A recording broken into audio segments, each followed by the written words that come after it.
नमस्ते, भवान् अस्य महाविद्यालयस्य छात्रः अस्ति वा? आम्, अस्मिन् महाविद्यालये वयं स्नातकपदवीं गृहीतुम् आगतवन्तः। भवतः एतेषां वनस्पतीनां विषये वक्तुं शक्नोति वा? निश्चितैव। अद्य अन्नासाहेब डाङ्गे आयुर्वेद महाविद्यालयस्य चरक वनस्पति उद्यानस्य विषये सूचनां ज्ञापयतु। आरभ्य भारते प्रकृते अवलोकनस्य विश्लेषणस्य अभ्यासः अप्रचलतन्।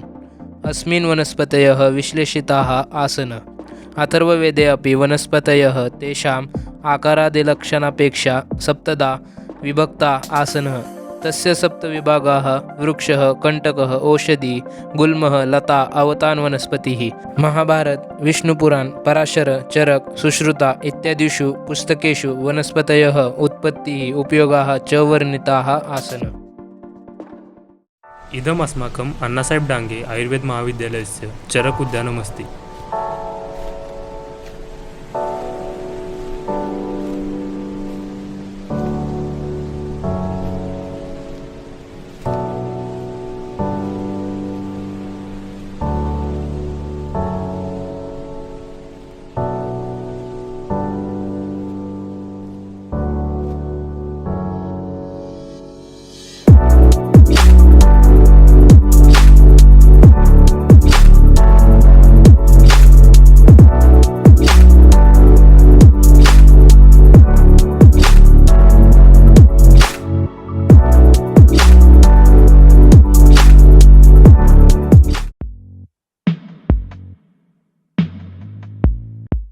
अतः सिन्दूरी वृक्ष अस्ति।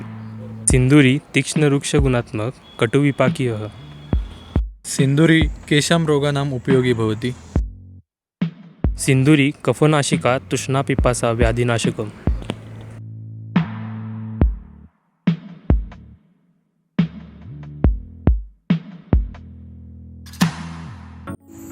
बिल्वस्य पादपस्य गुणाः उपयोगाः सन्ति। बिल्व वनस्पति श्रीफल इति अपि ज्ञायते। बिल्व लघुवृक्षगुणात्मक कषायरसः वातहर, पित्तहर, अतिसार, मधुमेह इत्यादिषु रोगेषु उपयोगी भवति। हृदयरोगाणां चिकित्सायां कः वृक्षः उपयोगी भवति?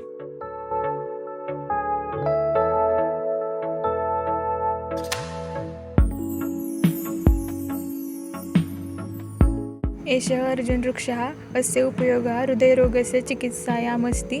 अस्य उपयोगः रक्तचापस्य नियन्त्रणार्थम् अपि भवति।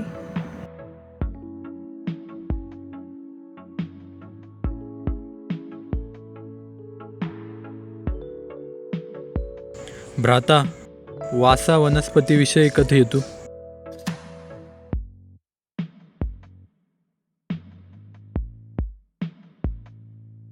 वासा वनस्पति अडुल्सा इति नाम्ना अपि ज्ञायते। इदं च लघुवृक्षं गुणात्मकं कासज्वर, रक्तपित्त आदि रोगान् नाशकम्।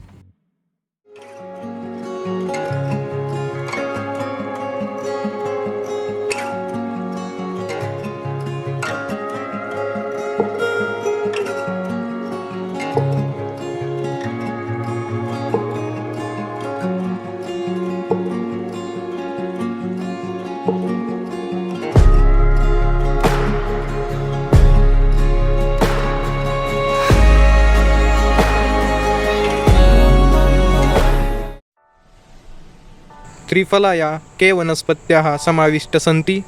हरितकी, बिबिदकी, आम्लकी इत्यादीनां संयोग त्रिफला इति उच्यते। तेषु बिबिदकवनस्पतिः यथा दृश्यते। अस्य पादपस्य कस्य भागस्य उपयोगः औषधनिर्माणार्थं भवति? अस्य वल्कलफलात् बिबितिकतैलं फलत्रिकादिकात् आयुर्वर्धिनी वाति इत्यादि भवति।